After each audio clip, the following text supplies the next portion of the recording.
Good morning बच्चों।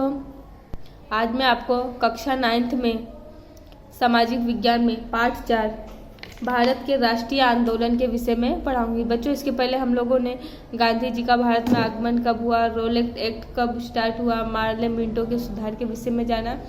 आज हम जलियांवाला बाग हत्याकांड के विषय में जानेंगे। जलियांवाला बाग हत्याकांड 13 अप्रैल 1919 को हुआ था।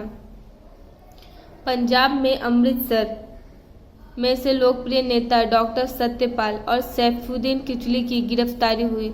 उसके विरोध में वैसाखी के त्योहार के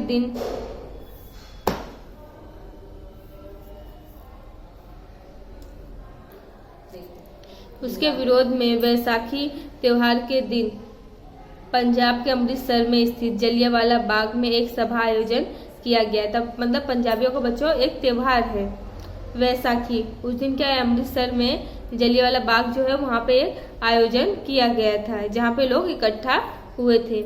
सेना के सैनिकों को लेकर जनरल ओडोनिल डायर वहाँ पहुँच गया। मतलब अपने सैनिकों को लेकर जनरल ओडोनिल डायर वहाँ पर पहुँच गया। बिना किसी पूर्व चेतावनी के निर्दोष जनता पर मशीन गन से गोलियों की वर्षा की।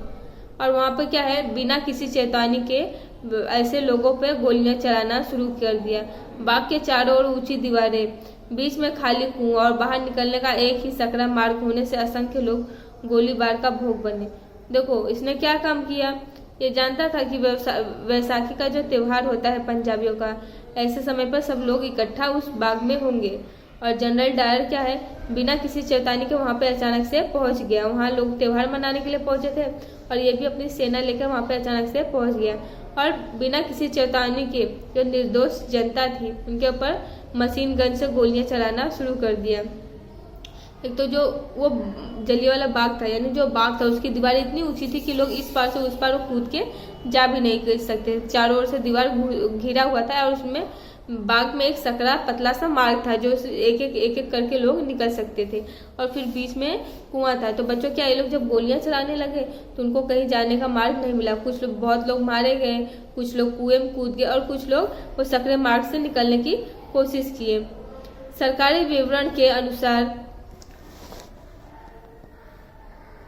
379 लोग मारे गए और 1200 घायल हुए, जबकि कांग्रेस के अनुसार 1000 लोग मारे गए। ब्रिटिश सरकार की ओर से जांच करने वाले हंटर कमीशन ने जनरल डायर का बचाव किया।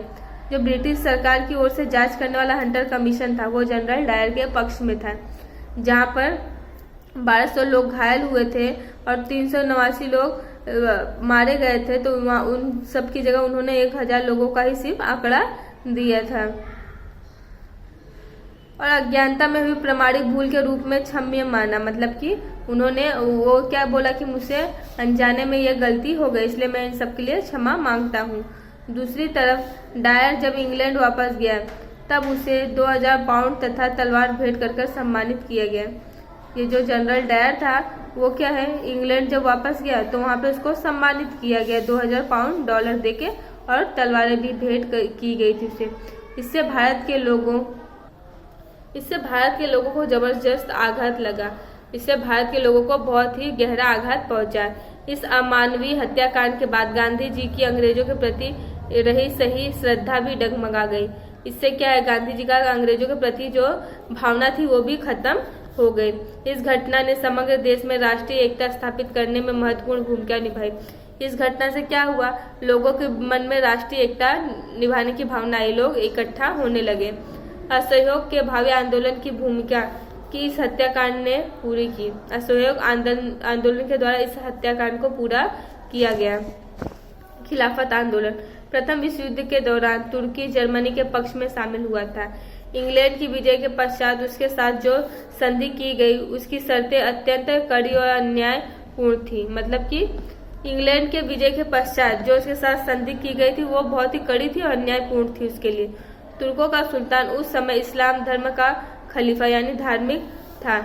उस पर जो कठोर शर्तें लादी गई उसका विरोध करके उसे हल्की करने के लिए भारत में जो आंदोलन हुआ उसे खिलाफत आंदोलन कहा जाता है। अली बंधु यानी मौलाना शौकत अली और मौलाना मोहम्मद अली इस आंदोलन के मुख्य नेता थे।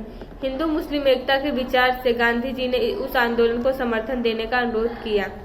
अल्लाह इसमें क्या है, हिंदू मुस्लिम एक थे, इसलिए उसको समर्थन दिया गांधी जी ने। कांग्रेस के सहयोग से यह आंदोलन व्यापक बना और कांग्रेस के सहयोग के द्वारा क्या है, यह आंदोलन व्यापक बन गया। असहयोग आंदोलन 1920 से 1922 तक। असहयोग आंदोलन को दिसंबर 1920 नागपुर अधिवेशन में स्वीकृति मिली। कांग्रेस ने अब ब्रिटिश साम्राज्य के अंतर्गत स्वशासन के बदले स्वराज्य ही चाहिए ऐसी मांग बुलंद की। मतलब ब्रिटिश साम्राज्य के अंतर्गत स्वशासन के बदले स्वराज्य चाहिए ऐसे भारतीयों ने मांग की। रचनात्मक पहलू। आंदोलन के सकारात्मक पहलू में हिंदू मुस्लिम एकता को दृढ़ बनाना, स्वदेशी चीज वस्तुओं का आग्रह रखना, घर पर चरखा चलाना, मतलब स्वदेशी चीजों को दूर रखना और विदेशी चीजों को दूर रखना और स्वदेशी चीजों का ही उपयोग करना, और घर में चरखा चलाना, तिलक स्वराज फंड में 1 करोड़ रुपए इकट्ठा करना, खादी, अस्पृश्यता निवारण, शराब निषेध, राष्ट्रीय शिक्षा का समावेश होता है। इन सब की पहल की गई। खंडात्मक पहलू। जबकि दूसरी तरफ सरकारी नौकरियों, धारा सभाओं, सरकारी स्कूल कॉलेजों का त्याग करना, मतलब उन्होंने दूसरी तरफ सरकारी स्कूल, सरकारी नौकरी और कॉलेजों का त्याग किया। अदालतें, स्थानीय स्वराज की संस्थाओं में नियुक्ति सदस्यों द्वारा त्याग पत्र देना, जो सदस्यों की नियुक्ति हुई उनको त्याग पत्र दिलवाना। विदेशी वस्त्र और माल सामान का बहिष्कार करना, जो विदेशी चीज है उनका माल सामान है उनका बहिष्कार करना, यानी उनका उपयोग मत नहीं करना।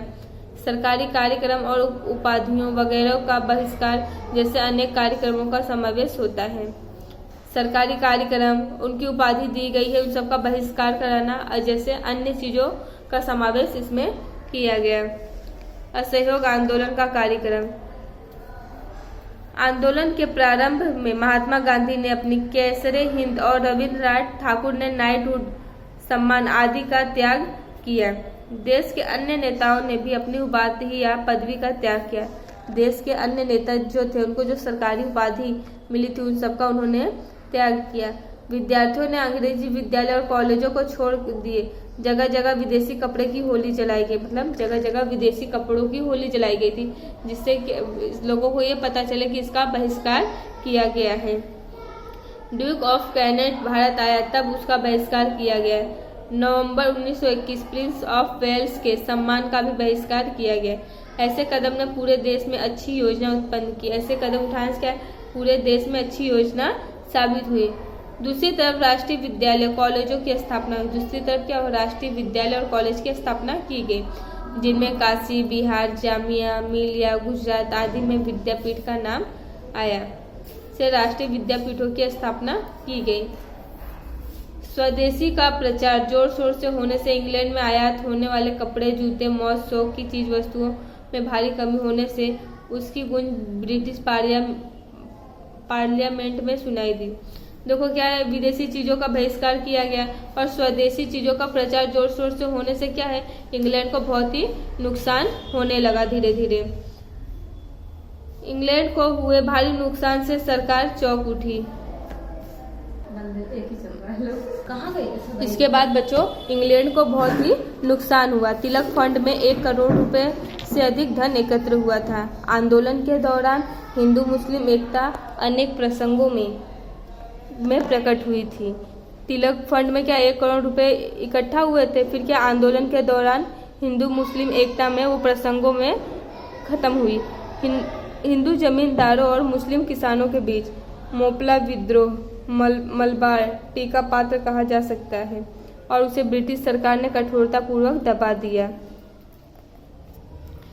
इस आंदोलन को निष्फल बनाने के लिए सरकार ने दमन नीति का सहारा लिया। मतलब ब्रिटिश सरकार क्या काम की, ये हिंदू मुस्लिम जो आंदोलन चालू हुआ था एकता का, उसको असहाय यानी कि बेसहारा बनाने के लिए उन्होंने एक नीति का निर्माण किया। अंधाधुंध लाठीचार्ज किया, गोलीबार किए, सामूहिक गिरफ्तारी किया गया और अमानवीय अत्याचार किए गए। जिसके कारण क्या हिंदू मुस्लिम एकता को तोड़ने के लिए वो असफल प्रयास हुए। उन्होंने इतनी सारी कोशिशें किए पर उनके सारे कोशिश असफल रहे हिंदू मुस्लिम को अलग करने में। तो बच्चों धन्यवाद। कल के वीडियो में मैं आपको चौरी चौरा घटना के विषय में समझाऊंगी।